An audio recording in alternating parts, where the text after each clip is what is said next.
नमस्कार, आप देख रहे हैं द हिंद 24 न्यूज और मैं हूं आपके साथ साक्षी। आइए नजर डालते हैं आज की बड़ी खबरों पर। प्रयागराज आरटीओ ने ओवरलोड वाहनों पर और भी कड़ाई करने का संकेत दिया। स्थानीय सूत्रों के अनुसार ओवरलोड वाहनों द्वारा प्रतिदिन सैकड़ों ट्रक शास्त्री पुल से गुजरते हैं। क्षेत्रीय लोगों ने कई बार इसकी शिकायत की। आइए सुनते हैं क्या कहा चैनल पर संभागीय परिवहन अधिकारी हिमेश तिवारी ने उत्तर प्रदेश के voice state head Sushant Tripathi से। Sushant Tripathi, voice state Uttar Pradesh.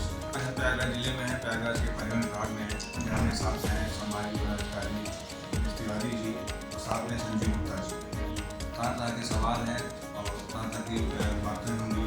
आइए बात करते हैं यातायात पे, डग्गा मार पे और क्या योजनाएं हैं और इस त्योहार पे क्या करेगा परिवहन यात्रियों के लिए। बात करते हैं हिमेश तिवारी से। जी नमस्कार। नमस्कार सर, ये त्यौहार आ रहा है, परिवहन यात्रियों के लिए क्या कर रहा है?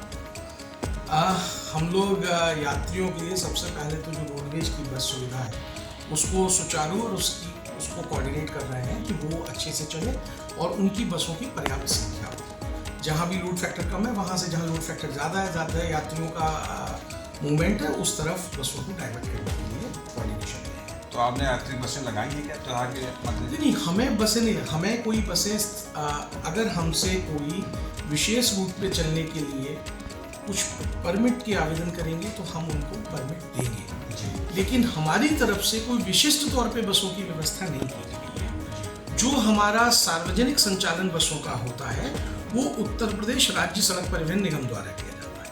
तो निगम अपनी बसें व्यवस्थित करेगा, हम उनको हर तरह का सपोर्ट मुहैया करेंगे, ये व्यवस्था रहेगी। एक बड़े विषय है डग्गा मार, जो बहुत दिन से चला आ रहा है, मैंने कई खबरें चलाई इस पर जी। इस पर कुछ बताएं।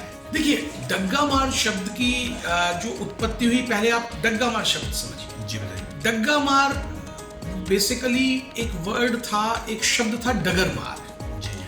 तो एक जमाने में कुछ ठग हुआ करते थे जो डगर मार, कहीं भी उनकी कोई डग निश्चित नहीं थी, कोई पथ कोई रास्ता निश्चित नहीं था, तो वो जहां चल देते थे। तो डग्गा मार शब्द उसकी व्युत्पत्ति है।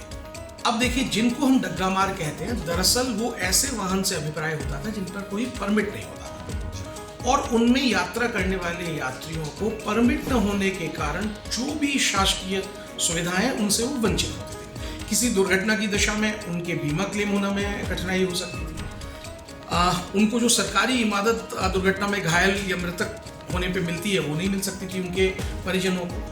तो ये जो चीज़ें थीं, इसके कारण डग्गा मार एक बड़ा खराब शब्द था और एक बड़ी सामाजिक कुरीति थी। अब क्या हुआ वर्तमान में कि सारे वाहन परमिट से आच्छादित होने लगे। अब एक नई सामाजिक कुरीति पैदा हुई।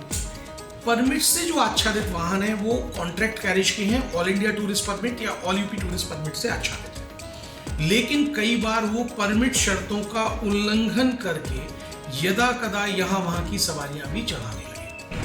ये जो व्यवस्था हुई, इस व्यवस्था को भी उस पुराने डग्गा मार शब्द से मान के, जो कि प्रचलन में था, जो कि एक सामाजिक धारणा बनी हुई थी, उसको मान लिया गया। वस्तुतः ये डग्गा मार नहीं है।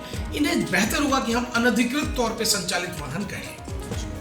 एक सवाल और है कि आजकल आप देख रहे हैं कि जिस तरह यात्रियों की संख्या बढ़ रही है। देखिए, मैं इसमें ये कहूँगा कि यात्रा के लिए जो हमारी वाहन सुविधाएं हैं उसमें जो डिमांड सप्लाई है उसकी वजह से ये जो सो कॉल्ड डग्गा मार हैं, जो कथित तौर पे जिनको मैं अनधिकृत संचालित वाहन बोलने प्राथमिकता दूंगा बोलना, ऐसे वाहन इसी कुरीति के तहत पनप पा रहे हैं। कई बार हमारे पास यात्रियों की सुविधा अनुसार बसों की उपलब्धता नहीं भी होती। कोई भी सरकारी तंत्र हर उस समय पे कि यात्री को जिस वक्त आवश्यकता हो वाहन उपलब्ध कराने में सक्षम नहीं हो सकता। किसी को 10 बजे जाना है, किसी को 10:10 पे जाना है, तो ये संभावना नहीं। ऐसे में इस डिमांड को पूरा करने के लिए ये ऐसे कुकुर मुत्ते की तरह लोग उठ के आ जाते हैं जिनको हम अनधिकृत संचालित तौर पर या डग्गा मार वाहन कहते हैं। तो मेरा वर्जन इसमें ये है, मेरा पहलू या विभाग का पहलू ये है।